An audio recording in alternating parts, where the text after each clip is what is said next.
Assalamualaikum warahmatullahi wabarakatuh. Anak solih solihah, mari kita belajar tema 2 muatan IPA tentang organ pernafasan manusia dan hewan. Sebelum kita mulai, kita awali dengan basmalah yuk. Bismillahirrahmanirrahim.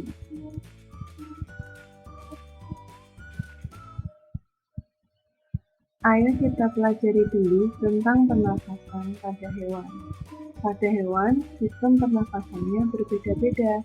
Misalnya, cacing tanah bernafas menggunakan permukaan kulit basah dan berlendir.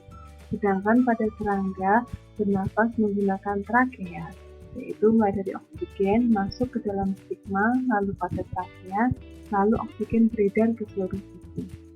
Kemudian pada ikan bernafas menggunakan insang. Oksigen dalam air masuk melalui mulut, kemudian masuk menuju insang. Kemudian ada hewan amfibi, contohnya katak. Di air, katak menggunakan insang, tetapi di darat, katak menggunakan paru-paru. Kemudian ada hewan reptilia yang bernafas menggunakan paru-paru. Lalu burung bernafas menggunakan paru-paru, sedangkan saat terbang, burung bernafas menggunakan pundi-pundi udara. Berbeda dengan mamalia yang bernafas hanya menggunakan paru-parunya saja. Prosesnya mulai dari oksigen masuk melalui hidung, kemudian masuk pada tenggorokan, kemudian paru-paru.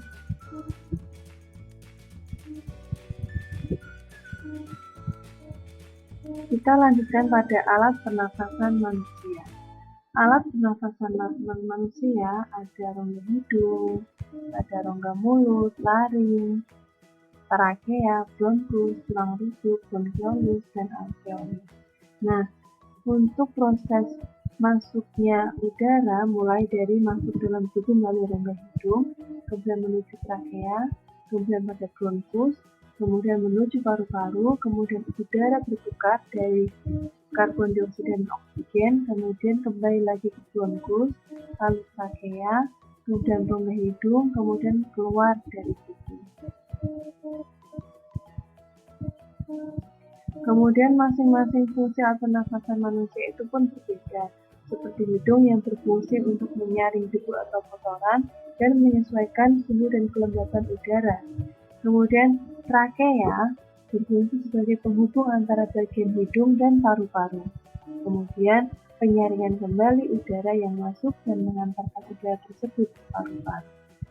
Kemudian di paru-paru terdiri dari bronkus, bronkiolus, dan alveolus. Bronkus adalah dua percabangan dari trakea yang menuju paru-paru kanan dan kiri. Sedangkan bronkiolus adalah percabangan bronkus. Dan di dalam bronkus ada alveolus, adalah ujung bronkiolus yang berfungsi sebagai tempat pertukaran oksigen dan karbon dioksida.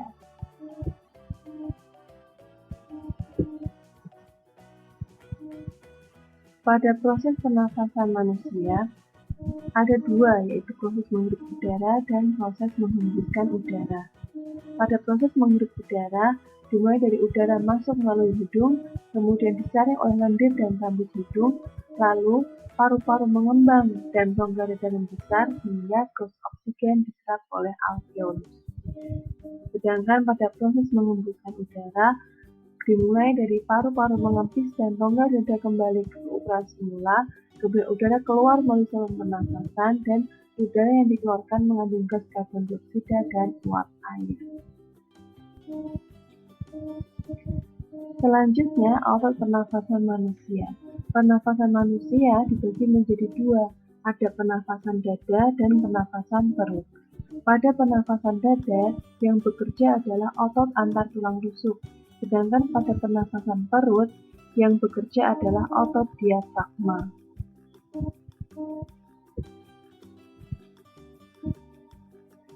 Nah, sekarang kita akan belajar tentang gangguan pernafasan.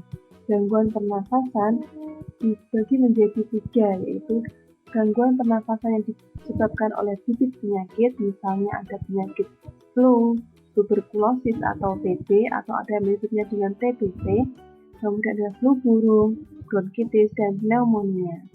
Sedangkan Gangguan pernafasan yang disebabkan oleh pencemaran udara ada asma, emfisema, dan kanker paru-paru.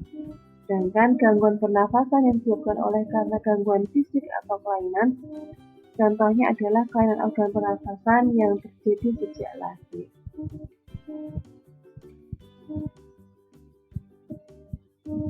Nah, kita akan jelaskan satu persatu, misalnya penyakit asma, yaitu penyakit penyumbatan saluran pernafasan yang dapat disebabkan oleh debu, udara dingin, alergi terhadap makanan tertentu, atau kelelahan. Biasanya gejalanya adalah dada terasa sesak, batuk, nafas terasa berat. Kemudian pengobatannya dilakukan dengan pemberian inhaler. Kemudian pada penyakit flu, itu merupakan gangguan pada organ pernapasan yang disebabkan oleh virus. Gejalanya sakit kepala, demam, dan hidung bersumbat.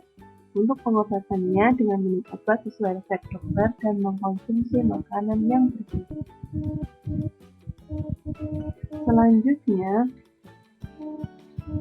ada bronkitis, yaitu infeksi atau peradangan saluran bronkus yang biasanya disebabkan oleh virus.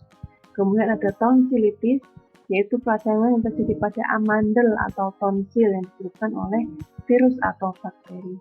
Kemudian ada pneumonia, ini adalah peradangan pada bronkiolus dan alveolus karena infeksi bakteri Streptococcus pneumoniae, virus atau jamur. Gejalanya batuk dengan dahak berdahak, sesak napas, nyeri dada, dan demam tinggi. Pengobatannya dapat dilakukan dengan minum obat sesuai dengan resep dokter.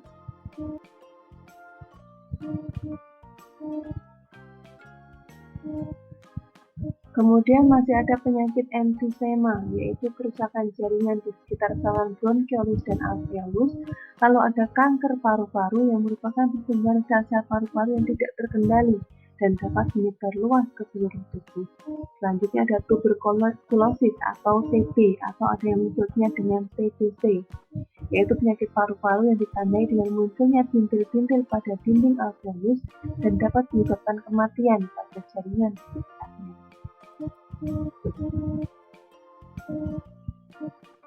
Nah, agar tidak terkena penyakit pada organ pernafasan, maka kita harus memelihara organ pernafasan kita. Bagaimana caranya?